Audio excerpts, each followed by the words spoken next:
আসসালামু আলাইকুম, স্বাগতম সবাইকে আমার চ্যানেলে। আশা করি সবাই অনেক ভালো আছেন। আজ আমি রান্না করব সিম, আলু আর টমেটো দিয়ে রুই মাছের ঝোল। সাদা গরম ভাতের সাথে খুব দারুণ লাগে খেতে। তো চলুন রেসিপিটি দেখে নিই।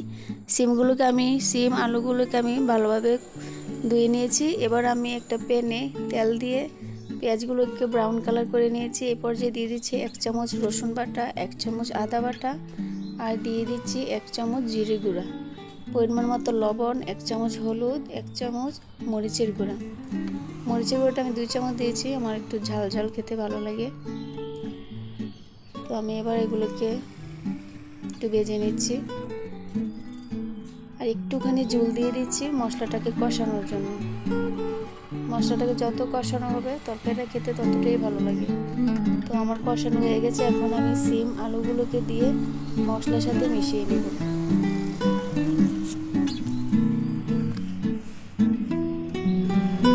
এবার আমি ঢাকনা দিয়ে দেব। ঢাকনা দিয়ে এগুলোকে আমি ভালোভাবে ভেজে নেব। মাঝে মাঝে একটু নেড়ে ছেড়ে দেব।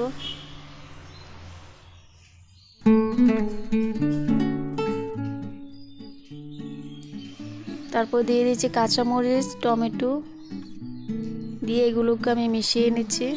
সিমগুলোকে ভালোভাবে ভাজা ভাজা করলে এটা খেতে ভালো লাগে।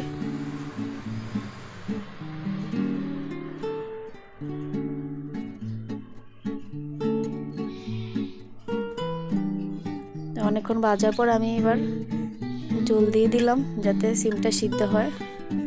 এবার আমি ঢাকনা দিয়ে দিলাম।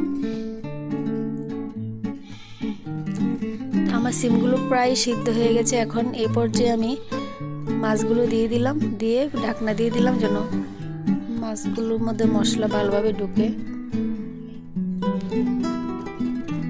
এই পর্যায়ে আমার রান্নাটাও কমপ্লিট।